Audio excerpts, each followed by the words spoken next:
Vamos começar agora nosso terceiro shiur, nossa terceira aula sobre o poder da empatia. E vamos falar hoje um pouquinho mais sobre como guiar a sua vida na prática. Então contam que certa vez o rádio estava entrevistando uma senhora de 100 anos de idade, no seu aniversário, na festinha de aniversário, e começaram a perguntar para ela quando que ela fez Aliyá. Isso aqui foi em Israel, e como pode ser que com 100 anos ela ainda não falava hebraico. E dela falou, olha, eu fiz Aliyá com 60 anos. E quando eu cheguei aqui, falei com 60 anos, quantos anos mais eu tenho de vida? Então, não vou perder meu tempo para ficar aprendendo hebraico. Eu me viro aqui com o meu russo.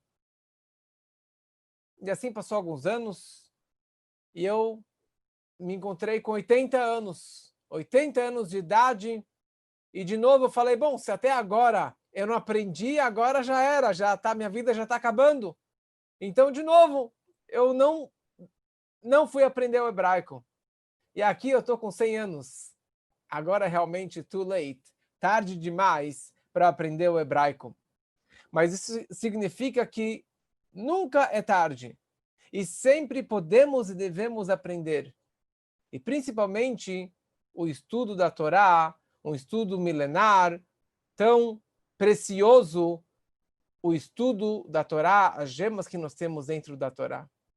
Certa vez, um aluno do Rabbi Menachem Mendel de Kotsk, ele virou para o mestre satisfeito, feliz. Ele falou, olha, eu acabei todo o Talmud. Aqui tem uma coleção do Talmud, parte do Talmud. Eu terminei todo o Talmud, toda a Gemara. A coleção chama Shas. E o mestre falou para ele, ok, parabéns, mas o que você aprendeu com o Talmud?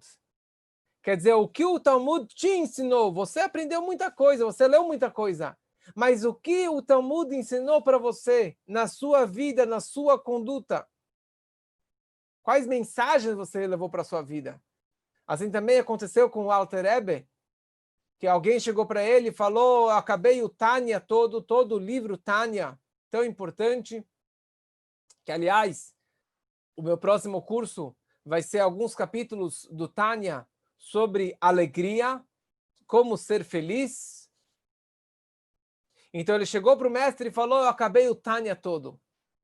E o Rebbe falou para ele, ok, você acabou com o Tânia, mas o que o Tânia te ensinou, o que você levou para a sua vida?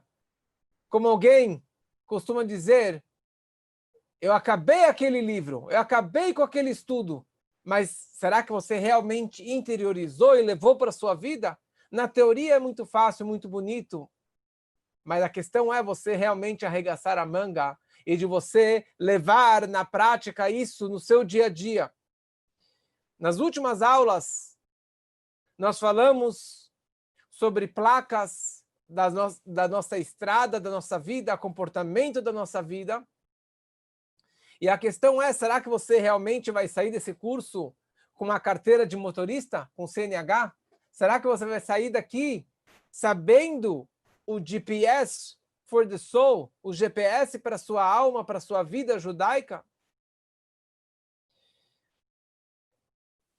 É muito importante estudar, mas o mais importante é você saber guiar, você saber levar na vida e passar na prova prática, e não só passar na prova teórica. Você viver no dia a dia de acordo com os ensinamentos e as lições que a Torá nos passa. Então, para isso, vamos entrar aqui. Todos receberam o PDF da nossa aula, vocês podem abrir e acompanhar a Mishnah, que vamos ler agora do último capítulo, do capítulo 6 do Pirkei Avot, da Ética dos Pais. Diz o seguinte no capítulo 6, na Mishnah número 6. A Torá é maior do que o sacerdócio e a realeza, pois a realeza é adquirida com 30 distinções, O sacerdócio com 24. Ou seja, 30 formas para você adquirir a realeza e 24 formas para uma pessoa adquirir o sacerdócio. Mas a Torá é adquirida através de 48 seguintes qualidades. 48 formas, qualidades, comportamentos que a Mishnah enumera. Não vamos ler todas, só algumas que têm a ver com o nosso estudo de hoje.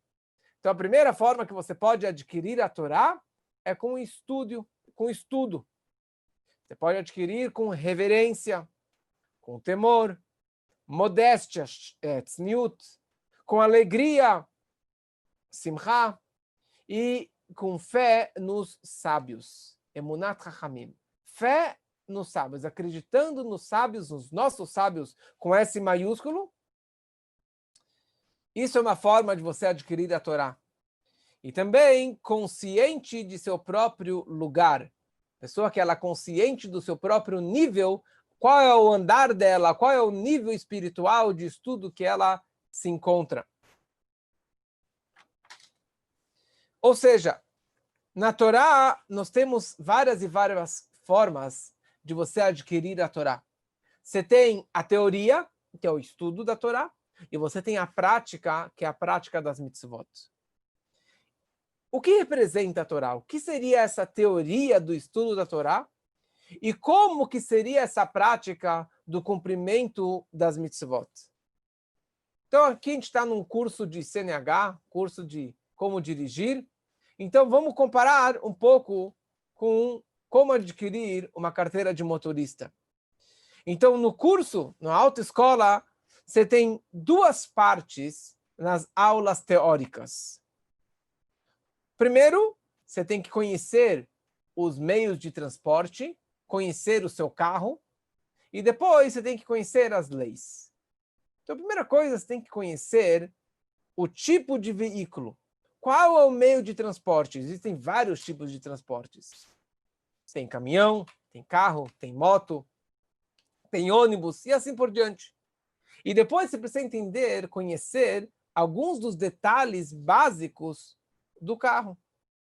Você tem 4 pneus, 4 rodas, você tem um motor, você tem um radiador, você precisa colocar gasolina, você precisa colocar o óleo da embreagem, você tem que colocar o óleo de direção, você tem que colocar água no radiador, e assim por diante. Você precisa saber como cuidar do seu veículo, como cuidar do seu carro, da sua moto, e assim por diante.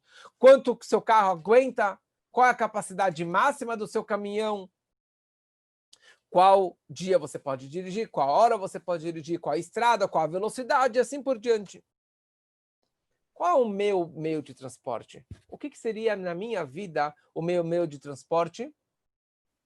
É a minha pessoa, é o meu corpo, é a minha vida. Esse é o meu corpo é o meu meio de transporte da minha alma, para que eu possa realmente fazer a minha missão neste mundo. Então a Mishnah aqui descreveu que uma das formas de você adquirir a Torá é a Hamakir et Mekomo, aquele que é consciente de seu próprio lugar. O que significa consciente do seu próprio lugar, do seu próprio nível?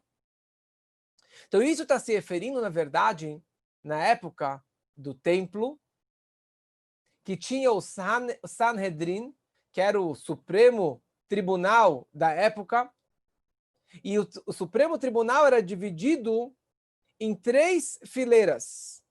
E cada pessoa tinha o seu lugar enumerado, tinha um lugar fixo, que ele não podia faltar, ele estava lá marcado o lugar dele.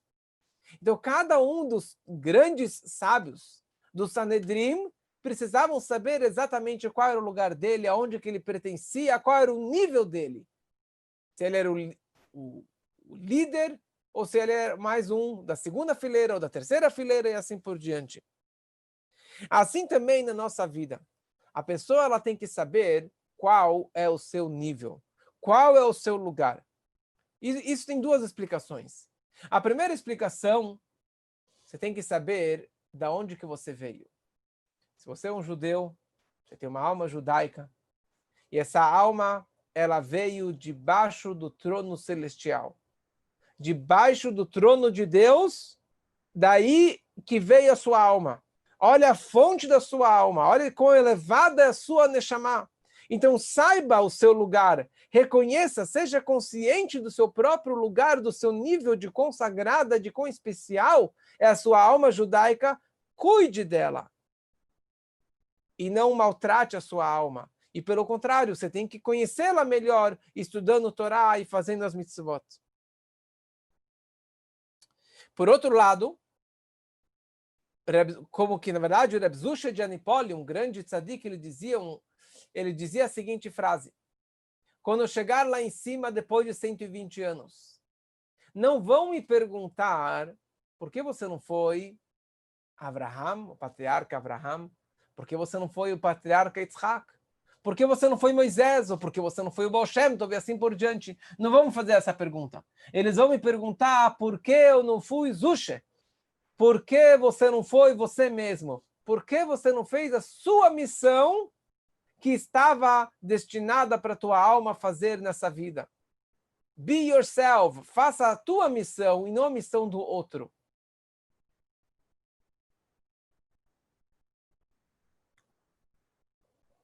Então a pessoa ela tem que, na verdade, ter esse comportamento adequado. Cada pessoa ela tem a sua personalidade, cada pessoa tem a sua missão, e você tem que saber qual é a sua missão. Tendo uma alma tão elevada, que veio de um lugar tão elevado, faça e desenvolva melhor a tua missão na sua vida. Ninguém sabe qual é exatamente a sua missão. Então por isso que a gente tem um guia para a nossa vida, que se chama a Torá e as suas leis, para nos orientar de como cumprirmos da melhor forma possível a nossa missão. Tem uma frase muito bonita, trazida no Yom Yom, que também temos aqui no nosso PDF. A Yom Yom, que foi o primeiro livro que o nosso Rebbe escreveu, ainda antes de ter assumido a liderança. No dia 26 de Reshvan, ele escreve o seguinte: o verdadeiro caminho é reconhecer seu próprio caráter, reconhecendo de verdade seus próprios defeitos e suas próprias virtudes. E quando reconhece seus próprios defeitos, é preciso corrigi-los com avodá, serviço a Deus prático, trabalho na prática, arregaçar as mangas, e não ficar satisfeito com meros suspiros, ficar simplesmente, ai, if I was a rich man. Quem dera, se eu pudesse um dia fazer. Não adianta ficar suspirando e fazer um krecht, como se fala em Yiddish, e falar, tudo bem, já estou satisfeito com esse suspiro, então, paciência, não nasci num lar judaico, não nasci num lar ortodoxo, não aprendi, então... Não, você tem que realmente, você sabe seus defeitos? Então arregaça a manga, trabalhe e vai atrás daquilo que você não conseguiu fazer até hoje.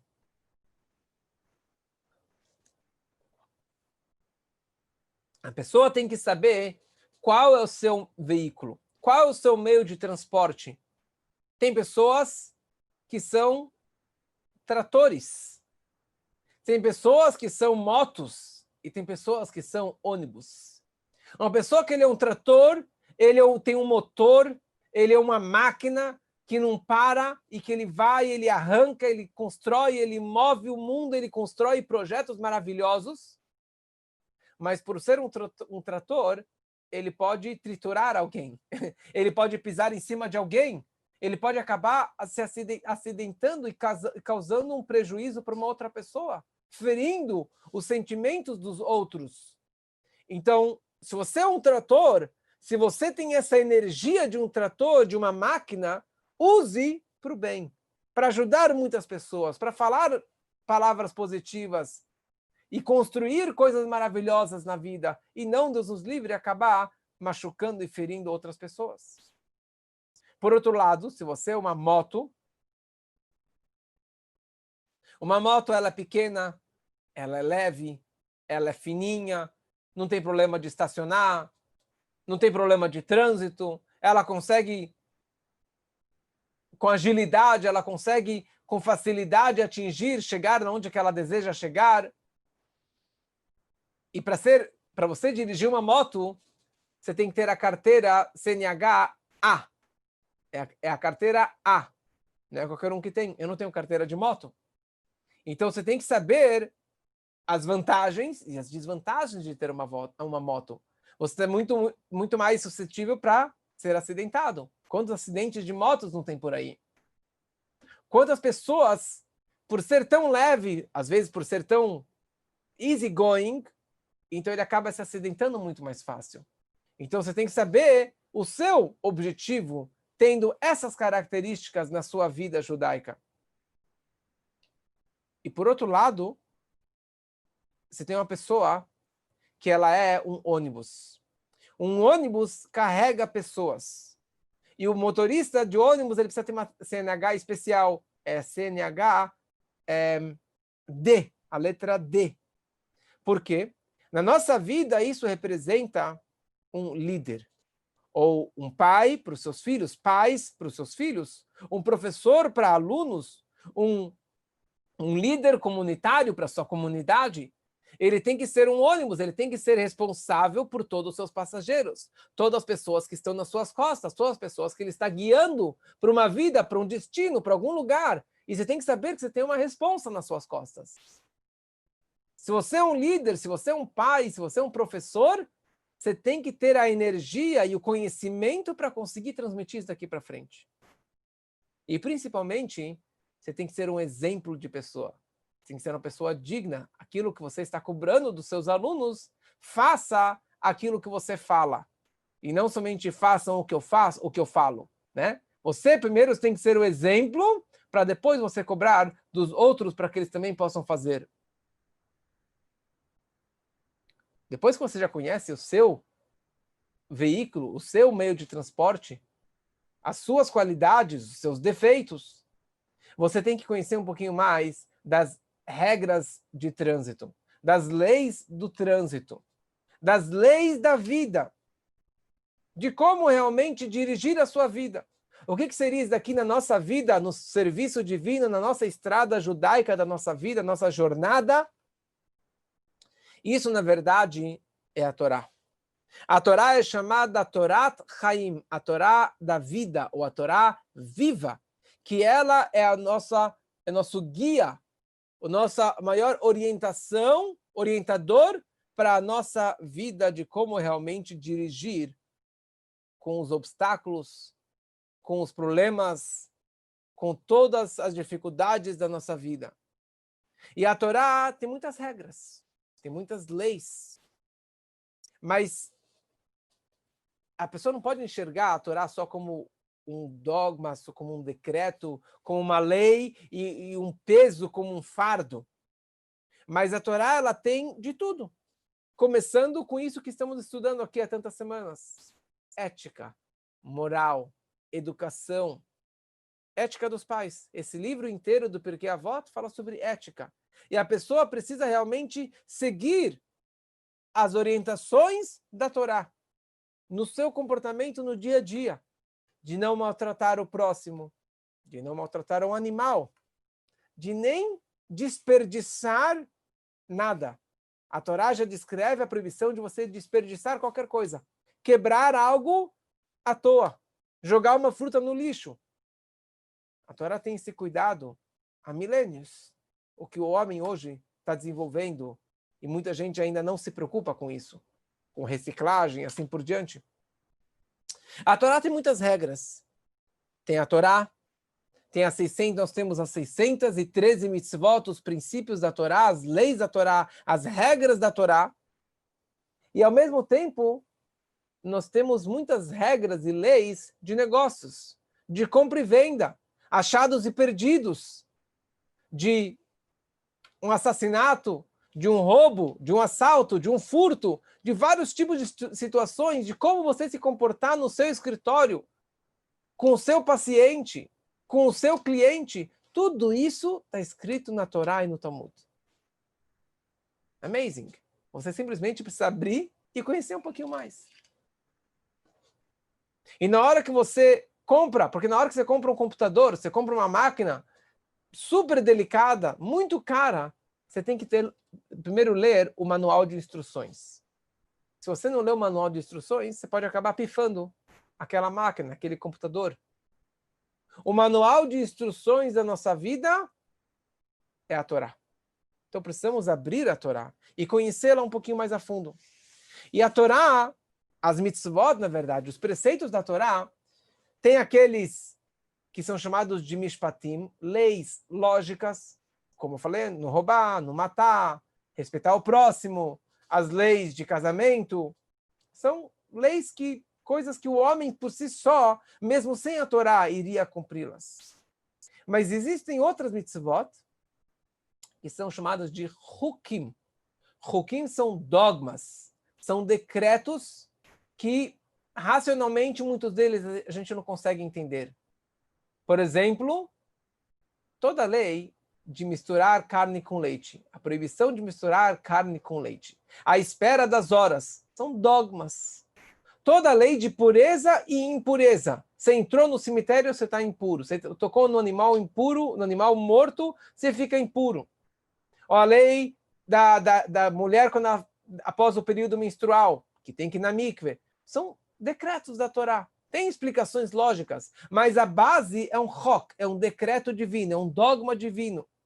Então, mesmo que eu não entendo, mas tem uma lógica por trás. Deus ele não criou isso daqui à toa. Ele criou isso daqui pelo benefício, pelo proveito do homem. Que a pessoa possa realmente ter uma vida muito mais feliz. Às vezes parece que é um peso, que é um fardo, mas isso é pelo bem-estar da pessoa. E, na verdade, a Torá tem tudo a ver com as mulheres. O judaísmo tem tudo a ver com as mulheres. E principalmente com as mulheres. Sexta-feira à noite, no Shabat, nós cantamos uma música muito bonita, depois do Shalom Aleichem, uma música que se chama Eshet Chayil Meimtza. Uma mulher virtuosa, quem vai encontrar? E ali tem várias e várias frases descrevendo a beleza e o valor de uma mulher judia. A palavra Chayil, quer dizer virtuosa, tem um valor numérico de 48, que são as 48 virtudes, ou as 48 formas que a pessoa consegue adquirir a Torá. E a mulher ela tem um contato ímpar e uma forma diferente do homem de como estudar a Torá e de como se comportar no judaísmo. A mulher não precisa ir na sinagoga, que nem o homem, não precisa colocar o tefilim que nem o homem, não precisa rezar com 10 homens que nem o homem, e assim várias e várias regras que os homens têm, porque são regras para o homem. Mas ela tem a possibilidade de se conectar com Deus de outra forma, às vezes mais simples. A mulher ela tem que estudar as leis práticas do judaísmo, as leis do kasher, as leis do Shabat, as leis de pureza familiar, mas não precisa ficar estudando o Talmud horas e horas de as discussões que nem chegam normalmente para um ponto final, para uma decisão final. Isso os homens ficam nessas discussões teóricas. A mulher é mais pé no chão, mais prática, cuida da casa. A mulher ela tem que praticar ou estudar a mística da Torá, principalmente ligado com amor a Deus, com a mitzvah de você ter reverência por Deus. Mitzvot que são atemporais e que, na verdade, estão mais ligadas com a mulher, porque as mulheres têm uma fé pura, uma fé natural muito mais intensa do que os homens. O homem é mais bruto e a mulher ela é mais delicada e ela tem essa fé mais natural dentro de si. Também a mulher ela pode estudar a Torá ou cumprir essa ligação com a Torá, incentivando o marido que estude Torá, incentivando os filhos que estudem Torá e que cumpram as mitzvot. Isso é o papel da mulher. Ela é o pilar da casa. Esse é o papel principal dela em relação ao estudo da Torá. Não precisa ficar horas e horas estudando a Torá. Só que estamos comparando a Torá com o CNH, com a carteira de motorista, mas tem algumas diferenças. Carteira de motorista, ninguém faz o curso de autoescola, e hoje não é tão fácil, na minha época dava para comprar a carteira de motorista. Muitos dos meus amigos compraram a carteira, não era muito caro na época, e não era tão difícil. Já era desde antemão, já se combinava e pronto, e passava na prova teórica e prática sem nenhuma dificuldade. Mas não foi o que eu fiz, não se preocupem. Não foi isso que eu fiz. Na verdade, eu aprendi na marra que eu precisava fazer o curso do começo até o fim. Quando eu estava na França, eu fui para uma viagem com os amigos de Paris até Veneza de carro. E na volta, domingo de madrugada, o meu amigo que estava dirigindo, ele acabou batendo na guia, e daí o carro deu algumas voltas, e saiu fumaça da frente, e estava bem acelerado, e graças a Deus o carro parou no acostamento, eu pulei do carro, saí correndo, tinha medo que o carro ia explodir, mas graças a Deus não explodiu, e depois continuamos nossa viagem. Mas eu vi, assim, o desespero, eu vi uma situação que espero que nunca mais aconteça comigo e com ninguém. Mas eu estava com 17 anos, eu falei, quando eu for fazer carteira, quando eu for tirar a minha carteira, eu vou fazer 100%. Eu vou fazer de A a Z. Eu acho que eu fui tirar com 19 anos, eu comecei a fazer o curso, e estudei, pratiquei, aprendi a dirigir, e daí eu tirei a minha carteira. Mas tem pessoas que tiram a carteira, acho que não tem pessoas que fazem isso. Tem pessoas que fazem curso de medicina ou de advocacia só para ter mais um diploma na parede. Mas ninguém faz o curso de direção para ter mais um documento na carteira. O objetivo do curso é você saber dirigir. É você pegar no volante e simplesmente dirigir na prática, pegar seu carro e dirigir. Na Torá não é assim. O estudo da Torá não necessariamente que é para levar até a prática. O estudo da Torá, nem tudo que nós temos lá na Torá, principalmente no Talmud, são coisas acessíveis ou viáveis hoje em dia. São coisas da época do templo, dos sacrifícios, tem leis em relação ao sacerdote, regras só em Israel, só para um camponês, e assim por diante. Então você vai perguntar, o que eu me perguntava quando eu era garoto, estudava a Torá, estudava o Talmud principalmente, muitas discussões em relação a casamento, a divórcio, a achados e perdidos, e de roubo, e de assassinato, e de todas as regras de casamento, eu me perguntava, por que isso tudo? E durante muitos anos eu tive essa pergunta. Por que eu preciso estudar algo que eu não vou praticar? Algo que não é, mesmo que eu quisesse, eu não poderia trazer uma oferenda hoje, um sacrifício. Mesmo que eu quisesse, eu não ia construir o templo. Por que eu preciso dar todas as leis em relação ao Beit HaMikdash, se hoje eu não tenho Beit HaMikdash? E na Yeshiva você fica horas e horas e horas a fim estudando isso. Anos estudando muitas regras e leis, muitas delas que nunca aconteceram e que talvez nunca vão acontecer. E por que a gente estuda isso? Sabe por quê? Porque isso é sabedoria divina. A Torá é o blueprint de Deus. Deus, ele pegou a chokhmah dele, como se fosse que ele pegou todo o crânio dele, toda a sua sabedoria, todo o seu conhecimento e injetou dentro da Torá. A Torá é o resumo não, é toda a sabedoria divina dentro dela. Mas, Rabino, qual parte da Torá é mais Deus? O Talmud? As histórias? O Medrash? As leis? A Parashá? Qualquer parte. Qualquer parte da Torá é tudo a mesma coisa. É tudo a mesma sabedoria divina. Se é a Kabbalah, se é a parte revelada da Torá, que é o Talmud, tudo, na verdade, é o crânio, é a cabeça de Deus. Eu costumo dizer que Deus, ele pegou toda a sua sabedoria e colocou dentro de um hard drive. mas um hard drive de zilhões e zilhões de terabytes. Hoje não existe isso, talvez, sei lá, 100 terabytes. Mas Deus ele pegou toda a sua sabedoria e condensou ela e injetou e colocou dentro das palavras e as letras da Torá. Então, no momento que você está estudando a Torá, independente se é algo prático ou não prático, se é algo do passado, do presente, do futuro, neste momento você está se conectando diretamente com Deus. Você está se conectando com a sabedoria divina. E você está trazendo Deus dentro do seu pensamento, na sua fala e dentro do seu ser. E todo judeu tem o direito e também a obrigação de estudar a Torá. É isso que nós falamos. Veten chelkeinu betoratecha. Dê o nosso quinhão, a nossa parte, dentro da Torá. Todo judeu tem uma parte, tem uma conexão particular com a Torá.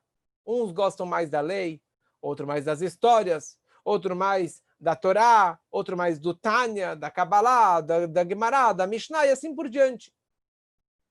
Tinha um sábio, um grande sábio da época do Talmud, chamava Rabi Yanai. E ele, certa vez, convidou um convidado, um judeu, para sua casa. E daí ele começou, esse grande mestre, Rabi Yanai, começou a falar palavras de Torá, palavras de Kabbalah, palavras profundas. E ele viu que o homem estava boiando, né? Ele estava boiando, não estava acompanhando o que o mestre estava falando. E daí, quando acabou, o homem não sabia nem responder. Quando acabou a refeição, o rabino queria dar para ele a mitzvah de fazer o zimun. Zimun é a bênção final da refeição. Uma pessoa ela fala em voz alta, que é uma coisa simples.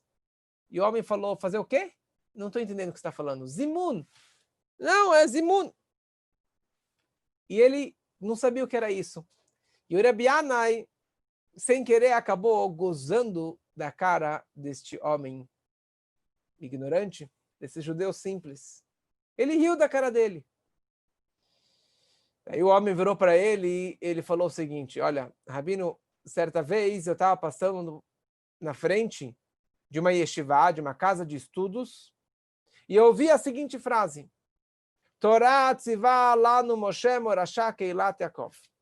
A Torá, Deus, Moshe, Moisés nos ordenou, é uma herança para a congregação do Jacó, para a congregação de Israel. Todo judeu recebeu essa herança.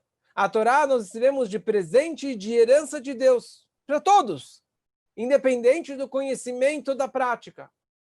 E daí o Rabi Yanai virou para ele e falou, mas qual é o seu mérito? Me digas, qual é o seu mérito que você tem com a Torá e eu vou te honrar. E daí esse homem falou, eu nunca falei Lashon Hará. Eu nunca falei maledicência. Eu nunca falei mal de alguém. Eu nunca gozei de ninguém. Você gozou de mim, mas eu nunca gozei de ninguém. Nunca falei mal de ninguém. E mais ainda, quando eu encontro duas pessoas brigando, duas pessoas discutindo, eu não saio de lá antes de fazer as pazes. Antes de acertar as contas entre os dois e que eles tenham paz. Esse é meu mérito. Rabi Yanai virou para ele e falou desculpas. Abaixou a cabeça e pediu perdão. Tov li torat picha me'alfei zahav vakasef. O versículo que trouxemos aqui também no PDF, o rei Davi ele fala no Salmo deste ano, o Salmo do Rebbe, o maior Salmo, o Salmo 119, a tua Torá me é mais preciosa que grandes porções de ouro e prata. Ou como o rei Salomão falava, Yekarai mipninim. A Torá ela é um tesouro mais precioso do que pérolas, do que diamantes. Nada vale em comparação à Torá. Isso são algumas das expressões que os sábios disseram sobre a grandeza da Torá. E a Torá milenar está conosco milhares de anos não só 3.300 anos, mas consta no Zohar, na Kabbalah, que Alpaim Shana Kadmat Torah Leolam, a Torá antecedeu a criação no mundo 2 milênios. 2.000 anos, espiritualmente falando, antes da criação no mundo, já existia a Torá, por ser a sabedoria divina. E isso, a Torá, Deus colocou tudo isso dentro da Torá e deu para nós. O que você tem que fazer? Simplesmente abrir, ler, hoje escutar, ou mais ainda, assistir um shiur, participar de uma aula de Torá, você está se conectando com essa Torá milenar. E como que tem, mais para frente, nesse mesmo capítulo do Pirkei Avot, consta esse último texto que eu trouxe aqui no PDF, a seguinte história. Rabbi Yossi ben Kisma disse, certa vez eu andava pelo caminho, quando deparou-se comigo certo homem. Saudou-me, Shalom. E eu lhe respondi, Shalom. Ele me disse, Rebbe, de que lugar és? Respondi-lhe, sou de uma grande cidade de eruditos e sábios, grandes Chachamim da Torá. Ele me disse, Rabi, se estiver disposto a viver conosco em nosso lugar, te darei 1 milhão de dinares de ouro, pedras preciosas e pérolas. Respondi-lhe, mesmo que desses toda a prata e o ouro, as pedras preciosas e pérolas do mundo, não moraria em nenhum lugar que não fosse um lugar de Torá. E assim está escrito no livro dos Salmos do rei Davi. A Torá de tua boca é para mim mais preciosa do que milhares de ouro e prata. Além disso, no momento em que o homem abandona este mundo, não o acompanharão nem a prata, nem o ouro, nem as pedras preciosas, nem as pérolas, mas somente o conhecimento da Torá e as boas ações. Isso que é a preciosidade da Torá. Muito mais valioso do que todo o ouro e prata do mundo todo.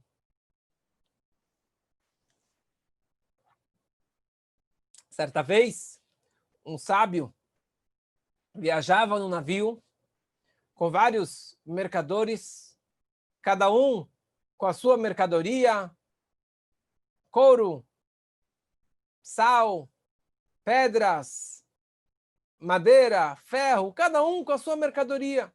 E cada um mostrando para os colegas aquilo que eles estão levando para o outro país, e o dinheiro que eles vão ganhar.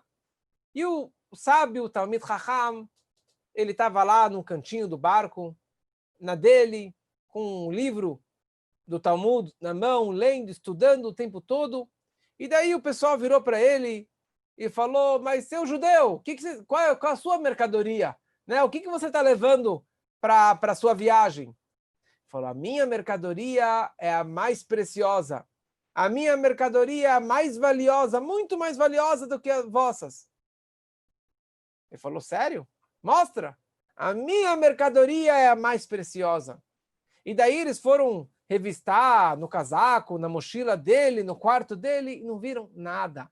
Pensaram talvez tinha uns diamantes guardados debaixo da barba, escondido em algum lugar. Nada. Eles gozaram, falou, esse Meshigne, esse judeu aí, não sabe o que ele está falando. No meio da viagem, vem um navio pirata e simplesmente faz um arrastão no barco e leva toda a mercadoria, leva tudo que eles tinham, todo o dinheiro, e só deixou os viajantes, os mercadores, com a roupa do corpo. Ok? Logo, a viagem continua. Eles chegam numa cidadezinha e o nosso amigo, o Talmid Chacham, ele sai do barco e ele vai em direção da comunidade judaica procurar a sinagoga. Ele entra na sinagoga e honraram ele, deram comida para ele. E quando viram o discurso, o mega discurso, o conhecimento, a sabedoria dele, vieram, trouxeram roupas novas para ele, trouxeram comida, banquetes, dinheiro e presentes. E enquanto isso, todos os outros passageiros, os mercadores, estavam morrendo de fome e morrendo de inveja de ver o judeu com todo esse kavod, com toda essa honra. E daí o sábio vira para os seus colegas judeus, ele fala, se poderiam, por favor, ajudar os viajantes, os mercadores que estavam comigo no barco, que fomos assaltados? E a comunidade se juntou e ajudou todos aqueles passageiros, trouxeram roupas e dinheiro para que eles pudessem continuar na sua viagem. E daí esse sábio vira para os viajantes, os mercadores, e fala, eu disse para vocês, a minha mercadoria é a mais preciosa, é a mais valiosa, que ninguém nunca vai conseguir roubar de mim. É o conhecimento, é a sabedoria da Torá, o conhecimento da Torá. Isso é o mais valioso. Vocês podem perder tudo que vocês ganharam na vida toda, num instante, num assalto. Mas o meu conhecimento, a minha sabedoria de Torá, isso ninguém vai levar de mim. Então, pessoas que fazem o curso de autoescola, o objetivo é dirigir, não deixar a carteira no bolso. Mas a Torá, não necessariamente que o objetivo do estudo da Torá é você levar na prática. O estudo por si só já é o objetivo. O objetivo de você estudar é você se conectar com Deus, você conhecer a sabedoria divina. E mais ainda, no momento que você estuda, certos tipos de estudos é considerado como se você estivesse fazendo na prática. Por exemplo, hoje não temos o templo sagrado. E não trazemos as oferendas, os sacrifícios, os korbanot. Está escrito que a pessoa que estuda as leis sobre as oferendas, sobre os sacrifícios, ao estudar ou rezar a ordem do sacrifício diário no templo, é considerado, Deus ele considera como se você estivesse sacrificando, trazendo isso aqui na prática. Nesses dias, antes da destruição do templo, 9 de Av, tem o costume de estudar leis da construção do templo. Por quê? Porque na hora que você estuda as regras de como que o templo foi construído e como que será construído o terceiro templo, é considerado como se você estivesse construindo na prática. E assim várias outras regras. Ao estudar é considerado como se você estivesse fazendo na prática. Ou seja, o estudo por si só já é um objetivo. E a questão é, tudo bem, o estudo é importante, mas o que é mais importante? O estudo ou a prática? A teoria do estudo, o limud ou o masé? O estudo da Torá ou você cumprir na prática? É interessante, essa discussão é muito antiga. Essa discussão tem no Talmud páginas e páginas no estudo, no Talmud, se o mais importante é o estudo ou a prática. Qual é a conclusão? A conclusão foi que o estudo é mais importante. Então não preciso cumprir nada? Basta ficar estudando o Torá e não cumprir as mitzvot, não cumprir na prática o judaísmo? Fala o Talmud, sabe por que o estudo é mais importante? Shalimud mevi lidei masé. Porque o estudo leva às ações. No momento que você estuda, você sabe a teoria, você sabe cumprir na prática, você sabe como levar a vida judaica no dia a dia, seguindo as regras e as leis da Torá. Opa! Então o estudo é mais importante ou a prática é mais importante? Não, o estudo é mais importante porque ele leva à prática. Então, no fundo, o mais importante é a prática. Só que hoje em dia, no Galut, no exílio, enquanto que o templo não foi reconstruído, na prática, hoje o mais importante é o estudo. Estudando, você se conecta mentalmente com Deus e isso tem um valor ímpar. Que ninguém entenda disso, que precisa só estudar e não cumprir. Precisa fazer os dois. Estudar e cumprir.